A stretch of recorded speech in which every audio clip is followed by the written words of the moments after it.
नमस्कार विद्यार्थी मित्रांनो, welcome back to the online classes. पहा, आपण जो आपला मॅथमॅटिकल मेथड्स नावाचा चॅप्टर मागच्या काही लेक्चर्स मध्ये स्टार्ट केला होता, त्यातला स्केलर्स आणि वेक्टर्सचा पार्ट आपण स्टडी करत आहोत.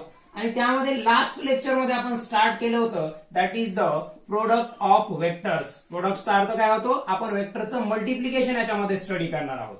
ठीक आहे. प्रोडक्ट ऑफ वेक्टर्स म्हणजे काय? Multiplication of vectors. तर वेक्टर्सचं जे मल्टिप्लिकेशन असतं ते दोन प्रकारचं असतं. फर्स्ट टाइप त्याच्यामध्ये आहे that is the scalar product of vectors. काय आहे? Scalar product. आणि दुसरा टाइप त्याच्यामध्ये जो आहे that is the vector product. ठीक आहे. ऑलरेडी मी तुम्हाला लास्ट लेक्चर मध्ये या कन्सेप्ट सांगितल्या होत्या. सो दोन वेक्टर्सचा आपण मल्टिप्लिकेशन करत असताना, दोन वेक्टर्सचा आपण प्रोडक्ट घेत असताना म्हणजे त्यांचं मल्टिप्लिकेशन करत असताना, जर माझ्याकडे समजा अशा प्रकारचे दोन वेक्टर्स आहेत ए बार आणि बी बार, आणि यांचं मल्टिप्लिकेशन केल्यानंतर जी थर्ड फिजिकल क्वांटिटी मला मिळणार आहे ती जर स्केलार असेल तर त्या प्रोडक्टला आपण स्केलार प्रोडक्ट किंवा डॉट प्रोडक्ट असं म्हणत असतो.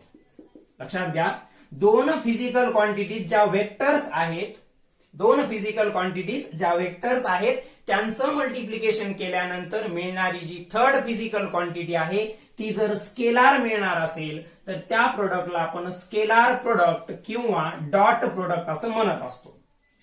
आणि समजा माझ्याकडे अशा प्रकारच्या दोन फिजिकल क्वांटिटीज आहेत ज्यांचं मल्टिप्लिकेशन केल्यानंतर मिळणारी थर्ड फिजिकल क्वांटिटी जर मला वेक्टर मिळणार असेल, वेक्टर मल्टिप्लाइड बाय वेक्टर जर वेक्टर येणार असेल तर त्याला वेक्टर प्रोडक्ट किंवा क्रॉस प्रोडक्ट असं म्हटलं जातं. त्याला वेक्टर प्रोडक्ट किंवा क्रॉस प्रोडक्ट असं म्हटलं जातं. मग हा जो आहे it is a cross product. Okay, it is a dot product and it is a cross product. तर हे दोन्हीही प्रोडक्ट म्हणजेच मल्टिप्लिकेशन आपल्याला डिटेलमध्ये स्टडी करायचे. पहा, वेक्टरचं मल्टिप्लिकेशन आपण स्टडी करतोय ज्याला आपण प्रोडक्ट ऑफ वेक्टर्स असं म्हणतो. यात दोन टाइप्स आपल्याला स्टडी करायचे. त्यातला पहिला टाइप आहे स्केलार प्रोडक्ट ज्याला आपण डॉट प्रोडक्ट असं सुद्धा म्हणतो, आणि दुसरा टाइप आहे वेक्टर प्रोडक्ट ज्याला क्रॉस प्रोडक्ट असं म्हणत असतो. म्हणजे स्केलार प्रोडक्ट साठी आपण जे सिम्बॉल वापरणार आहोत तो अशा प्रकारचा डॉट असणार आहे म्हणून त्याला नाव पडलं डॉट प्रोडक्ट. आणि वेक्टर प्रोडक्ट साठी आपण जे सिम्बॉल वापरणार आहोत तो ते अशा प्रकारचा क्रॉस असणार आहे म्हणून त्याला नाव पडलेलं आहे cross product. So vector multiplied by vector जर स्केलार मिळणार असेल तर डॉट प्रोडक्ट, आणि वेक्टर मल्टिप्लाइड बाय वेक्टर जर वेक्टर मिळणार असेल तर आपण त्याला क्रॉस प्रोडक्ट असं म्हणत असतो. ठीक आहे. सो वन बाय वन आपल्याला डिटेलमध्ये स्टडी करायचे. तर पहिला प्रोडक्ट आपण आता स्टडी करणार आहोत that is the scalar product. इथपर्यंतचा पार्ट ऑलरेडी आपला झालेला होता, त्याला शॉर्ट मध्ये आपण रिवाइज केलं. सो फर्स्ट टाइपचा प्रोडक्ट किंवा मल्टिप्लिकेशन जे आपण स्टडी करणार आहोत ते आता व्यवस्थित लक्ष द्यायचे सगळ्यांनी. That is the scalar product of vectors. That is a scalar product of vectors ज्याला आपण डॉट प्रोडक्ट असं सुद्धा म्हणत असतो. स्केलार प्रोडक्ट ऑफ वेक्टर्स ज्याला आपण डॉट प्रोडक्ट असं म्हणत असतो. व्यवस्थित लक्ष द्यायचंय. लेट्स सपोज माझ्याकडे अशा प्रकारचे दोन वेक्टर्स आहेत. हा वेक्टर आहे ए बार आणि दुसरा हा वेक्टर आहे बी बार. ठीक आहे. आणि या दोघांचा जो इन्क्लिनेशन आहे किंवा अँगल आहे तो अँगल आहे समजा theta. So A bar along this direction, B bar along this direction, आणि या दोघांमधला जो अँगल आहे तो थिटानं मी इथं डिनोट केलेला आहे. आपल्याला एक गोष्ट माहित आहे. पहा, समजा माझ्याकडे एखादा असा वेक्टर असेल, समजा हा वेक्टर आहे पी बार, आणि मी याला जर रिझॉल्व्ह केलं, मी याला दोन म्युच्युअली परपेंडिक्युलर असणाऱ्या कंपोनंट्स मध्ये रिझॉल्व्ह केलं तर कोणत्याही डायरेक्शन मध्ये करायचं, फक्त त्याचे कंपोनंट्स एकमेकांना परपेंडिक्युलर असले पाहिजे. म्हणजे समजा हा जो वेक्टर आहे त्याचा एक कंपोनंट इकडे आहे तर दुसरा कंपोनंट त्याला असा परपेंडिक्युलर असला पाहिजे. समजा हा पी बार आहे आणि तुम्हाला इथला अँगल थिटा जर माहित असेल तर हा पी कॉस थिटा असतो आणि शिल्लक राहिलेला पी साइन थिटा असतो. ठीक आहे. एखाद्या वेक्टरला आपण कोणत्याही डायरेक्शन मध्ये रिझॉल्व्ह करू शकतो. त्याला रिझॉल्व्ह केल्यानंतर त्याचे जे कंपोनंट्स तुम्हाला मिळतील, त्याला रिझॉल्व्ह केल्यानंतर त्याचे जे कंपोनंट्स मिळतील ते कंपोनंट्स एकमेकांना परपेंडिक्युलर असतील तर त्यांच्या व्हॅल्यूज अशा असतात. एक तो त्या वेक्टरच्या मॅग्निट्यूडला कॉस थिटानं मल्टिप्लाय केल्यानंतर मिळेल आणि दुसरा त्याच्या मॅग्निट्यूडला साइन थिटानं मल्टिप्लाय केल्यानंतर मिळेल. म्हणजे हा पी बार ओरिजिनल वेक्टर होता. ठीक आहे, मी याला डॉटेड करून घेतो या ठिकाणी. सो पी बार हा एक ओरिजिनल वेक्टर आहे ज्याला दोन म्युच्युअली परपेंडिक्युलर वेक्टर्स मध्ये आपण रिझॉल्व्ह केलं. पहा, हा वेक्टर पी कॉस थिटा घेतला, याच्यावरती आपण डिस्कशन केलं होतं.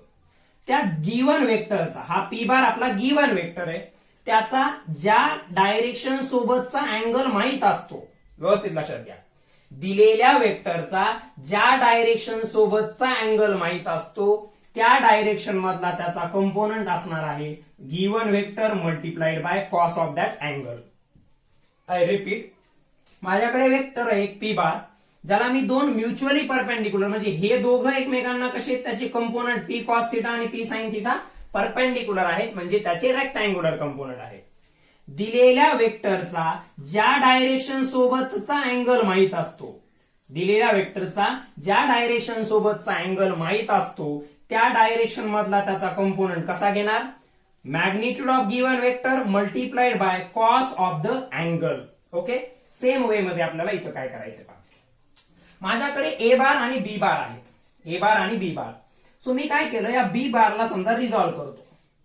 बी बारला रिझॉल्व्ह केलं तर हा जो ए च्या अलॉंग येणारा हा ए बार आहे. ठीक आहे, या ए बारच्या डायरेक्शन मध्ये पहा, बी बारला रिझॉल्व्ह केल्यानंतर त्याचे हे दोन कंपोनंट्स मला मिळतील. बी बारला रिझॉल्व्ह केल्यानंतर त्याचे दोन कंपोनंट्स आपल्याला त्या ठिकाणी मिळाले. कोणते पहा, थोडं ए ला थोडा वेळ बाजूला ठेवा.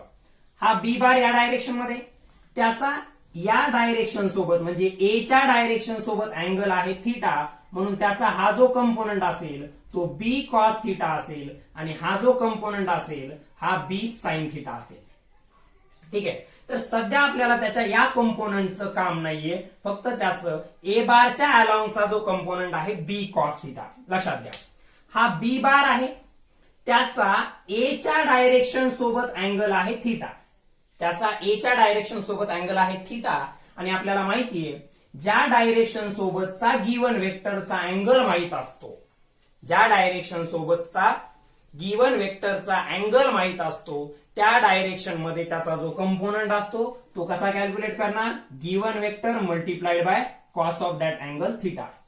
म्हणजे बी बारची डायरेक्शन इकडे आहे, ए बारची इकडे आहे, मात्र बी चा एक कंपोनंट, याला व्यवस्थित नोट करायचे, बी चा एक कंपोनंट बी कॉस थिटा हा ए च्या डायरेक्शन मध्ये आहे. ठीक आहे, तेव्हा या दोघांचा ए बार आणि बी बारचा डॉट प्रोडक्ट घेतो तेव्हा त्याचं मॅग्निट्यूड काय असतं पहा, ए चं मॅग्निट्यूड मल्टिप्लाइड बाय बी चा जो कंपोनंट ए च्या डायरेक्शन मध्ये आहे त्याचं मॅग्निट्यूड, म्हणजे A bar dot B bar A B cos theta येतं. ठीक आहे, त्यापैकी ए म्हणजे ए चं मॅग्निट्यूड झालं आणि बी कॉस थिटा हा काय झाला तर ए च्या अलॉंगचा बी चा कंपोनंट असेल. यालाच आपण असंही लिहू शकतो बी ए कॉस ऑफ थिटा.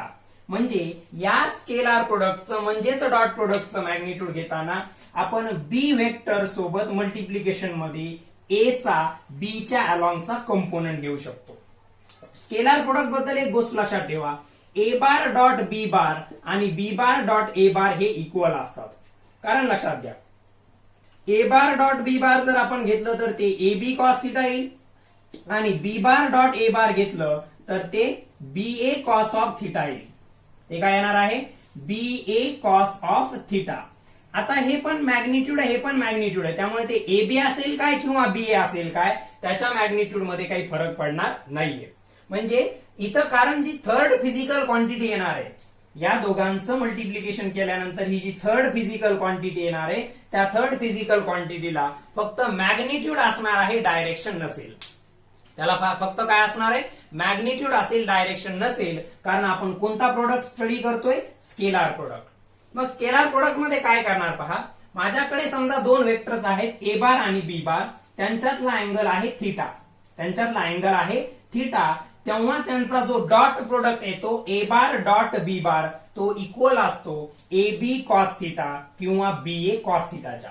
म्हणजे काय तर दोघांपैकी एकाचा मॅग्निट्यूड मल्टिप्लाइड बाय दुसऱ्याचा त्याच्या डायरेक्शन मधला कंपोनंट. म्हणजे काय केलंय मी इथं, ए चं मॅग्निट्यूड घेतलंय, काय केलेलं आहे, ए चं मॅग्निट्यूड घेतलं आणि त्याला मल्टिप्लिकेशन मध्ये बी चा ए च्या डायरेक्शन मधला कंपोनंट घेतलाय, किंवा बी चं मॅग्निट्यूड घ्यायचं आणि त्याचा पर्टिक्युलरली ए चा कंपोनंट घ्यायचा बी च्या डायरेक्शन मधला.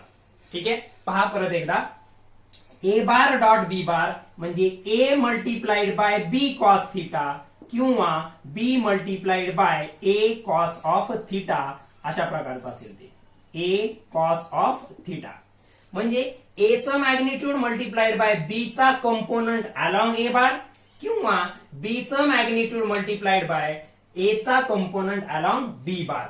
सो अशा प्रकारे आपण त्या कोणत्याही दोन वेक्टरच्या स्केलार प्रोडक्टचं म्हणजेच डॉट प्रोडक्टचं मॅग्निट्यूड फाइंड आउट करू शकतो. डॉट प्रोडक्टची प्रॉपर्टी लक्षात घ्या, ए बार डॉट बी बार हे इक्वल असतं कशाच्या, बी बार डॉट ए बारच्या. कारण याचं मॅग्निट्यूड असं काढायचं, याचं मॅग्निट्यूड असं, दोन्ही मॅग्निट्यूड काय येणार आहेत, ऍक्च्युअली इक्वल येणार आहेत. आणि जो थर्ड वेक्टर यांच्या जी थर्ड फिजिकल क्वांटिटी यांच्या मल्टिप्लिकेशन आपल्याला मिळते ती एक स्केलार क्वांटिटी असल्यामुळे तिथं डायरेक्शनचा विचार करायची आवश्यकता नसते. म्हणजे समजा हे ए बार डॉट बी बार हा सी आहे, हा स्केलार आहे, म्हणजे याचं फक्त मॅग्निट्यूड आपल्याला मिळवावं लागेल, ते अशा प्रकारे मिळतं. या सी ला डायरेक्शन नसेल कारण हा सी म्हणजे एक काय असणार आहे, स्केलार असणार आहे. हा सी म्हणजे एक काय असणार आहे, स्केलार असणार आहे. ठीक आहे, सो पहा, जेव्हा तुम्हाला अशा प्रकारचे दोन वेक्टर्स आणि त्यांच्यामधला अँगल दिलेला असेल तेव्हा त्यांचा डॉट प्रोडक्टचा मॅग्निट्यूड हा अशा प्रकारे कॅल्क्युलेट केला जातो. ओके, सो हा जो प्रोडक्ट आपण स्टडी करत आहोत that is the scalar product. काय आहे, हा स्केलार प्रोडक्ट आहे. म्हणजेच दोन फिजिकल क्वांटिटीज ज्या वेक्टर्स असणार आहेत त्यांचं मल्टिप्लिकेशन केल्यानंतर येणारी थर्ड फिजिकल क्वांटिटी ही स्केलार असते. अशा वेळेस त्या प्रोडक्टला, त्या दोन वेक्टरच्या प्रोडक्टला आपण स्केलार प्रोडक्ट असं म्हणत असतो.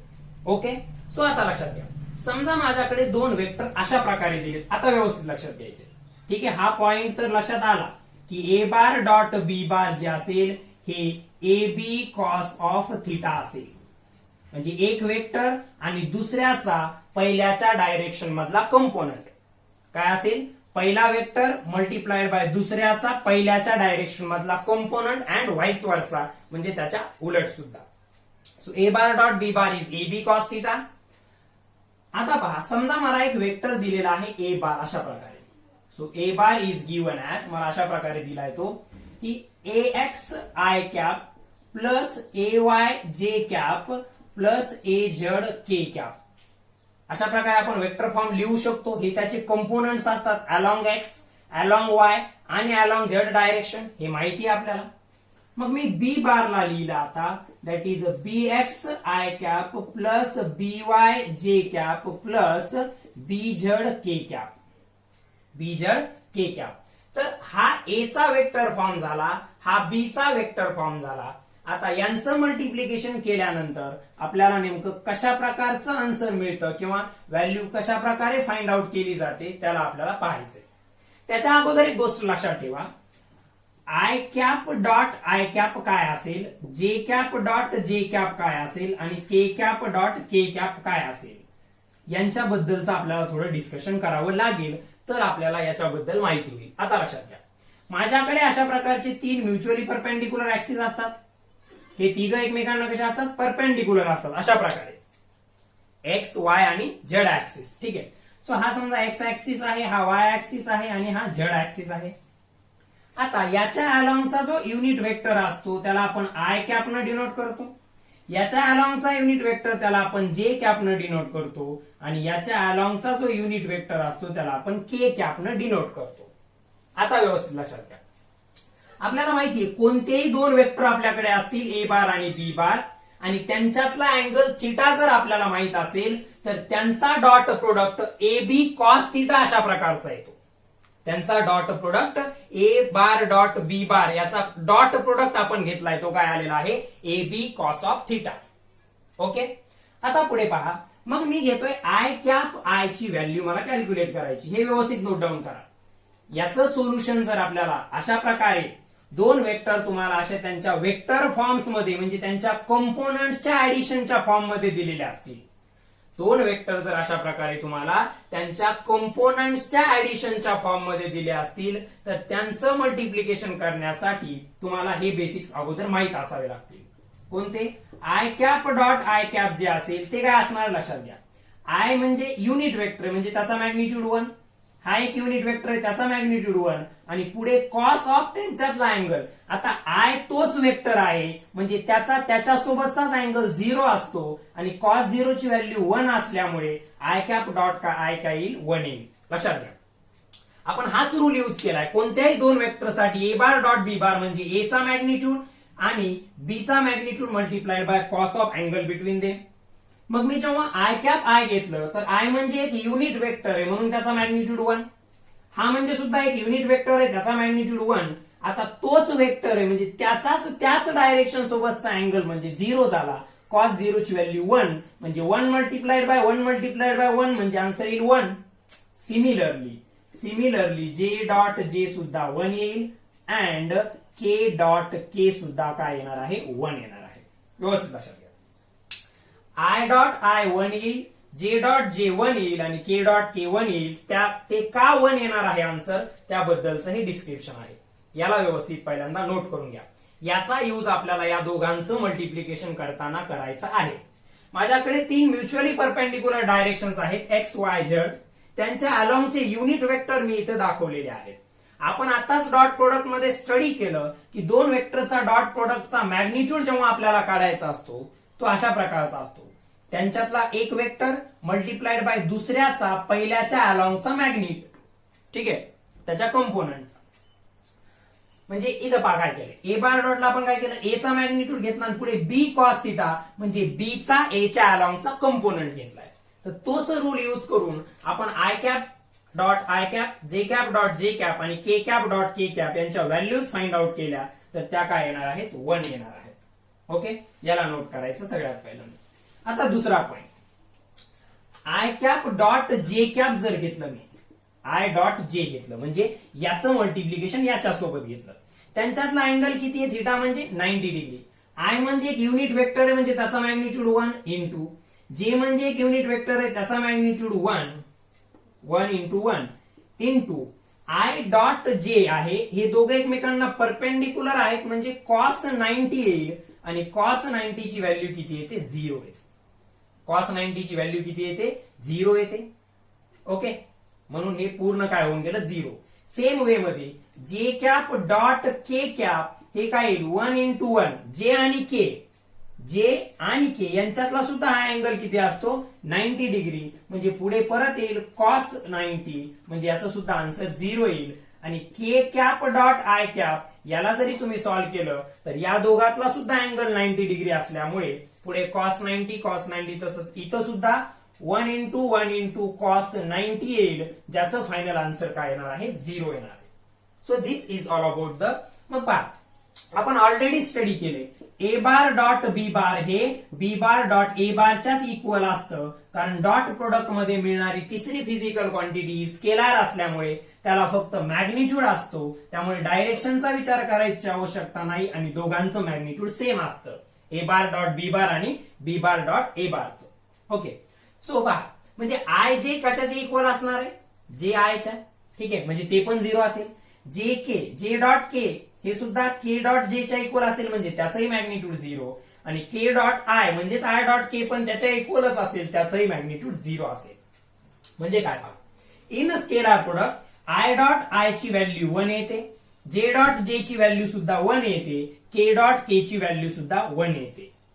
मात्र आय डॉट जे ची 0 येईल, जे डॉट के ची सुद्धा 0 येईल आणि के डॉट आय ची सुद्धा 0 येईल. एवढा पार्ट तुम्हाला पहिल्यांदा इथं नोटीस करायचा नोट डाऊन करायचा आहे. ओके पहा आय जे के काय आहे तर 3 perpendicular direction mutually perpendicular directions आहेत एक्स वाय झेड.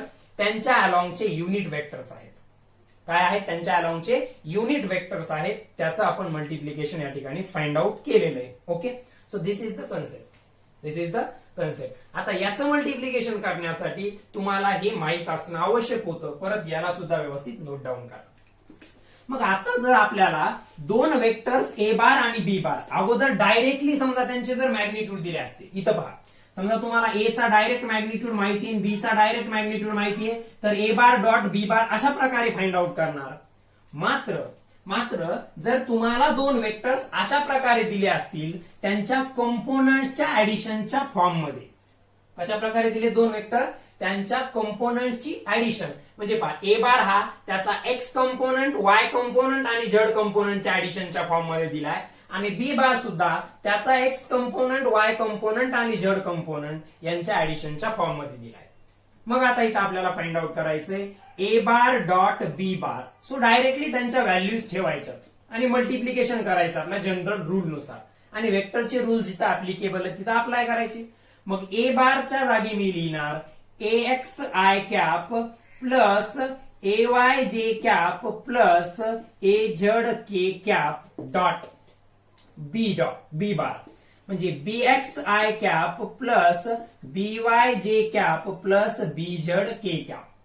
पहा वेक्टर्सला त्यांच्या कंपोनंट्सच्या फॉर्म मध्ये कसं रिप्रेझेंट केलं जातं, ज्याला आपण वेक्टर फॉर्म म्हणतो, याचा स्टडी हे असं काय येतं याचा स्टडी आपण ऑलरेडी लास्ट लेक्चर्स मध्ये केलेला आहे. मग ए बार डॉट बी बार घेताना मी ए बारच्या जागी हे ठेवलं, डॉट बी बारच्या जागी हे ठेवलं.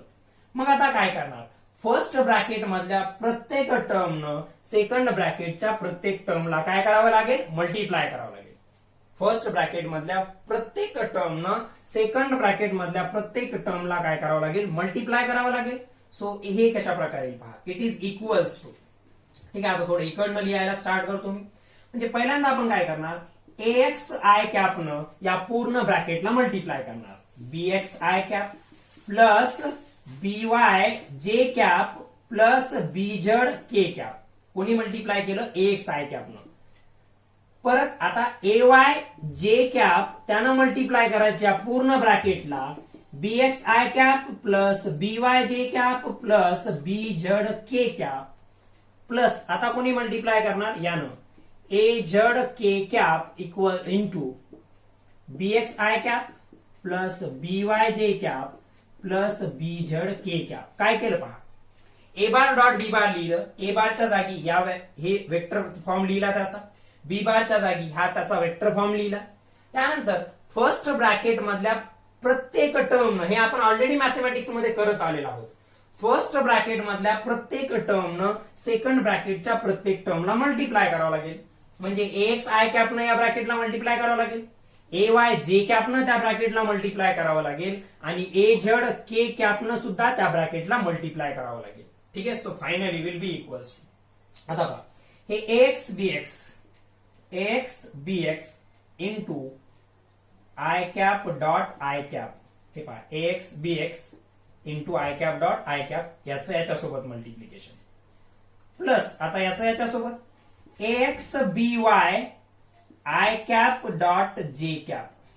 लक्षात घ्या, पहिल्यांदा यानं याला मल्टिप्लाय केलं x B X I cap, त्यानंतर यानं याला मल्टिप्लाय केलं एक्स बी वाय इंटू जे आय कॅप डॉट जे कॅप प्लस पुढे पहा, हा जो एक्स आय कॅप आहे त्यानं याला मल्टिप्लाय करणार एक्स आय कॅप एक्स हा B Z I cap dot K cap.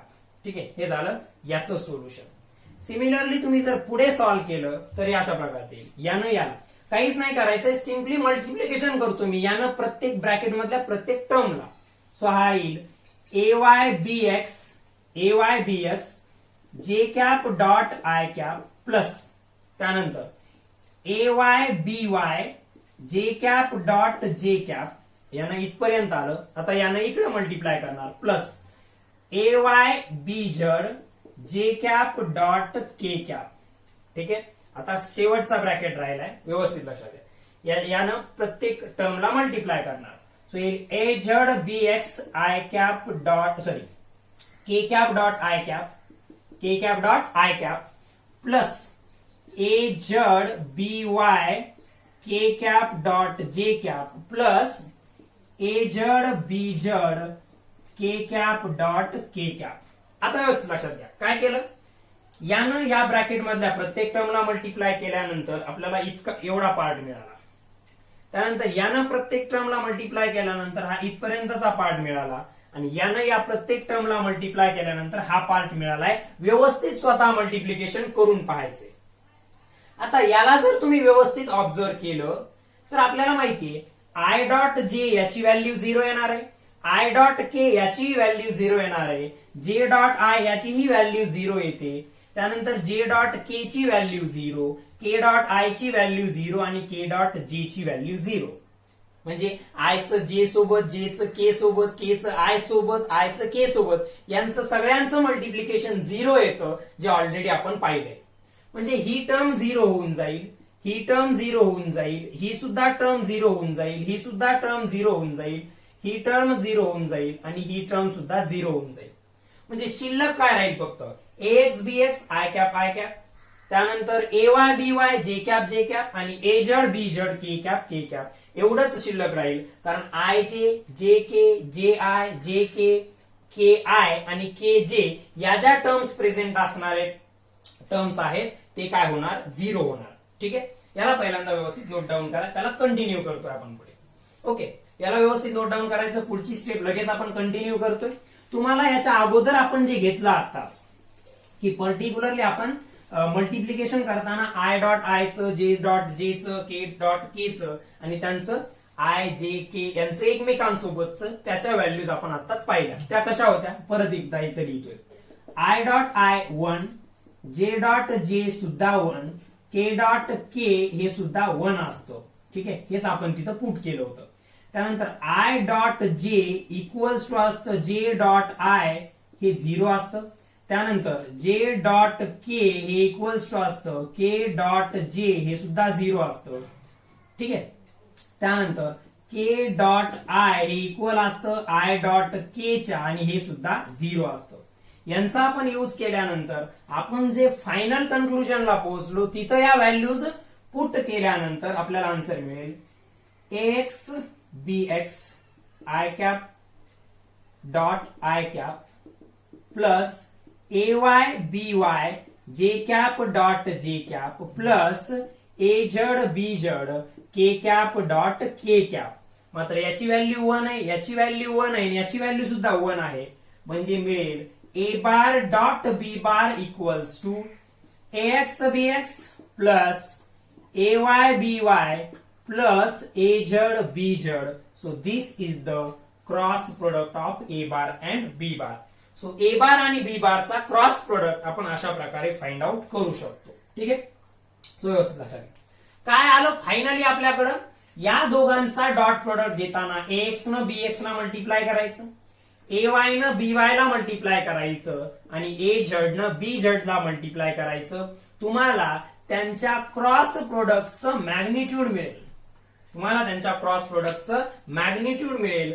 Sorry, dot प्रोडक्टचं, sorry, त्यांच्या डॉट प्रोडक्टचं मॅग्निट्यूड मिळेल. आणि दोन वेक्टरच्या डॉट प्रोडक्टला फक्त मॅग्निट्यूडच असतं, डायरेक्शन नसते. कारण त्यांचा डॉट प्रोडक्ट केल्यानंतर जी थर्ड फिजिकल क्वांटिटी मिळते ती एक स्केलार क्वांटिटी असते.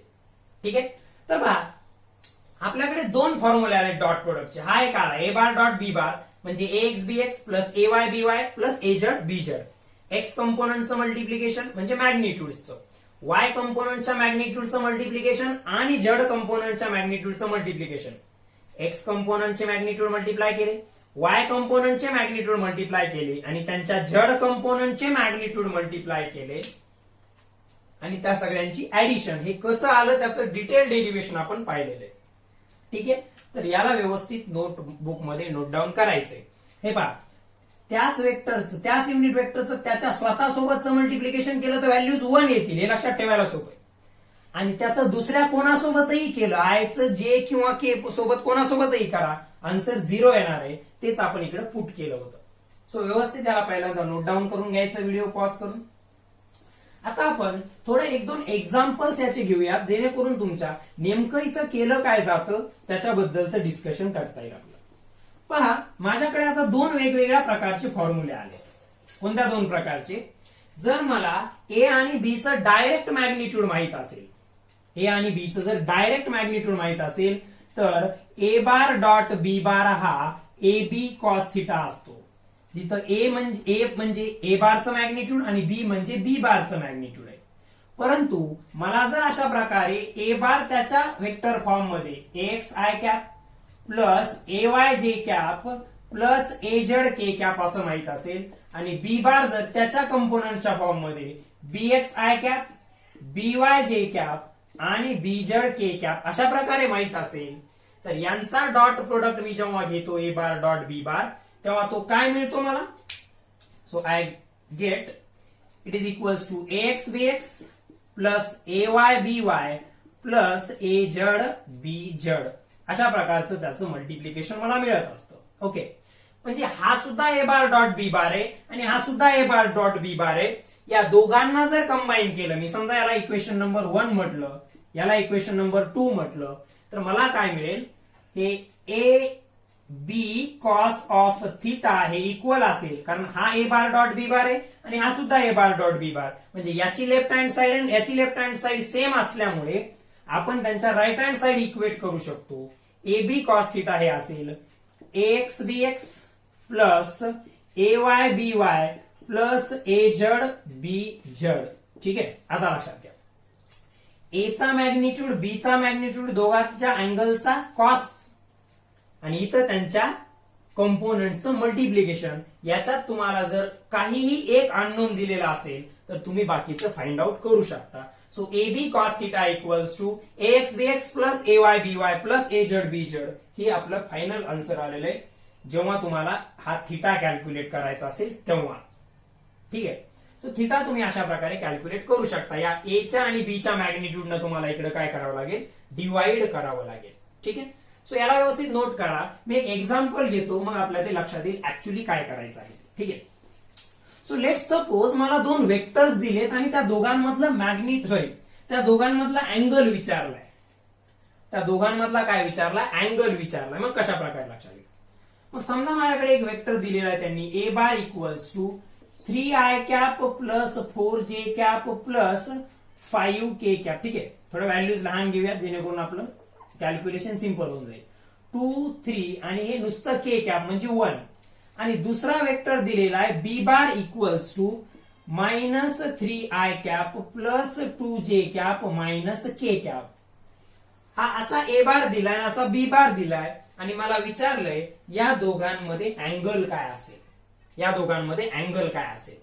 तर माझ्याकडे आता फॉर्म्युला आहे A B cos of theta equals to a x B x plus A Y B Y plus A Z B z. आत्ताच हा फॉर्म्युला आपण पाहिला.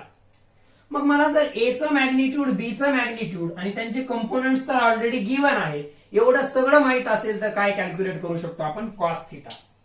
काय कॅल्क्युलेट करू शकतो आपण, कॉस थिटा कॅल्क्युलेट करू शकतो. तर हा फॉर्म्युला आपल्याला युज करावा लागेल. मग पहा, पहिल्यांदा आपण A bar dot B bar find out करूया. ठीक आहे, so A bar dot B बार काय असणार आहे, याचा एक्स कंपोनंट मल्टिप्लाइड बाय याचा X component 2 multiplied by -3 2 multiplied by -3 plus Y Y कंपोनंटचं multiplication 3 multiplied by 2 plus Z कंपोनंटचं मल्टिप्लिकेशन 1 मल्टिप्लाइड बाय -1. पहा, याचा एक्स सोबत मल्टिप्लाय केला, याचा वाय याच्या वाय सोबत मल्टिप्लाय केला आणि याचा झेड कंपोनंट याच्या झेड कंपोनंट सोबत मल्टिप्लाय केला. तर आपल्याला ए बार डॉट बी बार मिळेल. हे आपण ऑलरेडी पाहिले. ठीक आहे, स्टेप्स इन्क्रीज करायच्या असतील तर त्या इन्क्रीजही करू शकतो आपण. पहिलाच प्रॉब्लेम आहे, थोडं डिटेलमध्ये घेऊया. ओके, सो ठीक आहे, मी याला ए एक्स म्हटलं याचा एक्स कंपोनंट, याला ए वाय म्हटलं, याला ए झेड म्हटलं, त्यानंतर याला बी एक्स, याला बी वाय आणि याला बी झेड म्हटलं. सो माझ्याकडे फॉर्म्युला आहे A bar dot B bar equals to x B x plus A Y B Y plus A Z B Z. Okay, so X component, Y component, Z component त्यांचे multiplication. So हा काय 2, हा काय -3 plus हा काय 3, हा काय आहे 2 प्लस हा काय आहे 1 आणि हा -1. सो 3 2 जा -6 प्लस 3 2 जा +6. इथं मायनस असल्यामुळे मायनस आलं. -1 1 जा 1. सो हा -6 + 6 कॅन्सल होऊन इथं शिल्लक राहिला आहे -1. इथं शिल्लक काय राहिलेलं आहे, -1 शिल्लक राहिले. सो अशा प्रकारे आपण A bar dot B bar calculate करू शकतो. अशा प्रकारे आपण A bar dot B bar calculate करू शकतो. मग पुढचा पॉइंट याच्यामध्ये लक्षात घ्या, मला आता कॉस थिटा कॅल्क्युलेट करायचे, त्यासाठी मी फॉर्म्युला युज करणार a B cos theta equals to x B x plus A Y B Y plus A Z B z. So हे येईल a B cos of theta equals to, याला आपण already calculate केल्यानंतर आपल्याकडे answer आलेला आहे -1. काय आन्सर आलाय -1. मग कॉस थिटा काढायचा असेल तर ए बी ने इकडे डिवाइड करावं लागेल. पहा फॉर्म्युला कोणता युज केला, हा फॉर्म्युला आपण ऑलरेडी स्टडी केलाय. A B cos theta equals to हे अशा प्रकारचं x B x plus A Y B Y plus A Z B z. मग याची व्हॅल्यू आपण ऑलरेडी फाइंड आउट केली, ती -1 आली, तिथं पुट केली.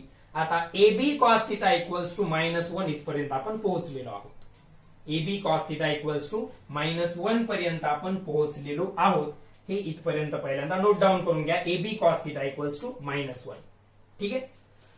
आता पुढची प्रोसिजर काय असणार आहे, आपल्याला ए आणि बी माहित पाहिजे, कारण आपल्याला काय माहित पाहिजे, कॉस थिटा माहित करून घेण्यासाठी.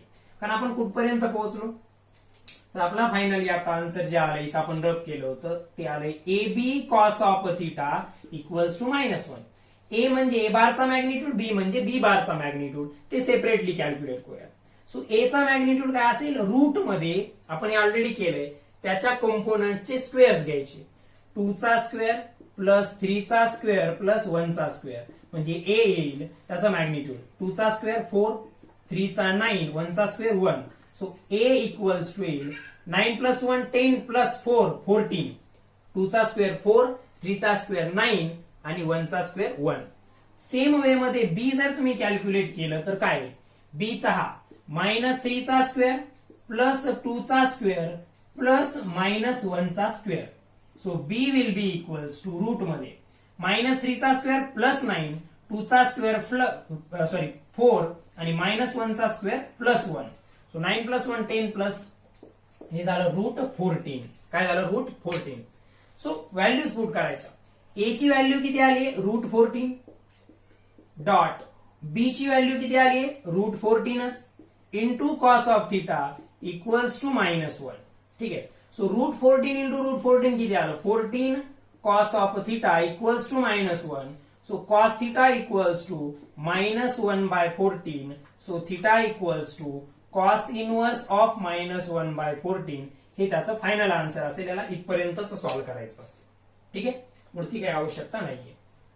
सो अशा प्रकारे तुम्ही डॉट प्रोडक्टचा वापर करून दोन वेक्टर्स मधला अँगल सुद्धा फाइंड आउट करू शकता. डॉट प्रोडक्टचा यूज करून आपण अशा प्रकारे दोन वेक्टर्स मधला अँगल सुद्धा कॅल्क्युलेट करू शकतो. So this is the procedure. कारण आपण काय केलं, याला व्यवस्थित नोट डाऊन करून घ्या. एक इन शॉर्ट परत एकदा तुम्हाला प्रोसिजर सांगतो. आपण काय केलं, आपल्याकडे दोन वेक्टर्स दिले होते त्यांच्या कंपोनंट्सच्या फॉर्म मध्ये, म्हणजे ए बार त्याच्या एक्स ए वाय आणि ए झेड या कंपोनंट्सच्या फॉर्म मध्ये दिला होता आणि बी बार त्याच्या बी एक्स बी वाय आणि बी झेड या कंपोनंट्सच्या टर्म्स मध्ये दिला होता. आपल्याकडे दोन फॉर्म्युले होते. ए बार डॉट बी बार हे ए बी कॉस थिटा एक असतं आणि दुसरा ए बार डॉट बी बार हे x B x plus A Y B Y plus A Z B Z हे पण असतं. मग आपण या दोघांना कम्पेअर केलं. A B cos theta equals to लिहिला आपण A x B x plus A Y B Y plus A Z B Z. पहिल्यांदा आपण हे कॅल्क्युलेट केलं, नंतर ए आणि बी कॅल्क्युलेट केले आणि यांना जाऊन इकडे डिवाइड केलं, म्हणजे आपल्याला व्हॅल्यू मिळाली कॉस थिटाची. तर ही सिंपल प्रोसिजर आपण या ठिकाणी दोन वेक्टर्सचा डॉट प्रोडक्टच्या माध्यमातून त्यांच्यातला अँगल फाइंड आउट करण्यासाठी यूज केलेली आहे. ठीक आहे. सो याला व्यवस्थित नोट डाऊन करा. सो डॉट प्रोडक्ट म्हणजे काय, आता हे तुम्हाला हळूहळू लक्षात यायला लागलं असेल. एकाच वेळेस व्हिडिओ पाहिल्यानंतर किंवा एखादंच एक्झाम्पल पाहिल्यानंतर ते 100% समजत नाही. हळूहळू आपण जेवढं त्याचं जास्तीत जास्त रिव्हिजन करत जाऊ, जास्तीत जास्त त्याच्यावरती बेस्ड असणारे न्यूमेरिकल सॉल्व्ह करत जाऊ, तेवढं ते जास्त क्लिअर होत जाईल. आता काही स्पेशल केसेस आपण इथं स्टडी करणार आहोत. ठीक आहे. सो स्पेशल केस नंबर 1, माझ्याकडे दोन वेक्टर्स आहेत. एक आहे ए बार, दुसरा आहे बी बार आणि त्यांच्यातला जो अँगल थिटा दिलेला आहे तो 0 दिलेला आहे. तो काय दिलेला आहे, 0. तर त्यावेळेस ए बार डॉट बी बार काय येईल, तर अगोदर फॉर्म्युला लिहायचा ए बी कॉस थिटा म्हणजेच ए बी कॉस ऑफ 0, कारण थिटाची व्हॅल्यू 0 आहे आणि कॉस 0 1 असतं म्हणून ते डायरेक्टली ए बी येईल. याचा अर्थ दोन वेक्टर मधला अँगल थिटा म्हणजे ते दोन वेक्टर एकमेकांना कसे आहेत, पॅरलल आहेत. दोन वेक्टर मधला अँगल थिटा 0 आहे म्हणजे ते दोन वेक्टर एकमेकांना कसे आहेत, पॅरलल. तर त्या कंडिशन मध्ये त्यांच्या डॉट प्रोडक्टचा मॅग्निट्यूड हा डायरेक्टली त्यांच्या मॅग्निट्यूडचं मल्टिप्लिकेशन असेल. डायरेक्टली त्यांच्या मॅग्निट्यूडचं मल्टिप्लिकेशन. केस नंबर 2, माझ्याकडे दोन वेक्टर्स आहेत ए बार आणि बी बार आणि ते दोघं मधला जो अँगल आहे तो 90 डिग्री आहे म्हणजे ते दोघं एकमेकांना परपेंडिक्युलर आहे. कसे आहे ते दोघे एकमेकांना परपेंडिक्युलर. तर त्या कंडिशन मध्ये A bar dot B bar equals to काय येणार आहे, A B cos of theta that is A B cos of 90 आणि कॉस 90 0 असल्यामुळे पूर्ण टर्म काय होऊन जाईल, 0 होऊन जाईल. आता व्यवस्थित लक्षात घ्या, या कंडिशनचा वापर करून आपण काय करू शकतो. जर तुम्हाला दोन वेक्टर्स दिले समजा आणि असं क्वेश्चन मध्ये मेन्शन केलं, decide whether given vectors are perpendicular or not. ते दोघं एकमेकांना परपेंडिक्युलर आहेत किंवा नाहीत हे जर तुम्हाला डिसाइड करायचं सांगितलं तर काय करणार, त्यांचा डॉट प्रोडक्ट फाइंड आउट करायचा. त्यांचा डॉट प्रोडक्ट फाइंड आउट करायचा. तो जर 0 आला तर ते दोघे एकमेकांना परपेंडिक्युलर आहेत. तो 0 व्यतिरिक्त आला म्हणजे नॉन 0 आला तर ते परपेंडिक्युलर नाहीयेत. ठीक आहे, याच्यावरती डिपेंड असणारे एक्झाम्पल्स आपण चॅप्टरच्या शेवटी घेणारच आहोत. तरी हे एक वेळेस लक्षात ठेवायचं व्यवस्थित. Okay, so this is all about the dot product. एवढं डॉट प्रोडक्ट बद्दलचं नॉलेज किंवा माहिती आपल्याला असणं सफिशियंट आहे सध्या तरी. ओके, सो क्रॉस प्रोडक्ट जो आहे वेक्टर प्रोडक्टचा दुसरा टाईप, त्याच्यावरती आपण नेक्स्ट लेक्चरमध्ये डिटेलमध्ये डिस्कशन करूया. हा व्हिडिओ पाहिल्यानंतर जर डॉट प्रोडक्ट मध्ये काही अडचणी असतील तर तुम्ही मला कॉन्टॅक्ट करून त्या क्लिअर करून घेऊ शकता. सो आजचं लेक्चर आपण इथंच कन्क्लूड करत आहोत. सो व्यवस्थित अभ्यास करायचा आहे.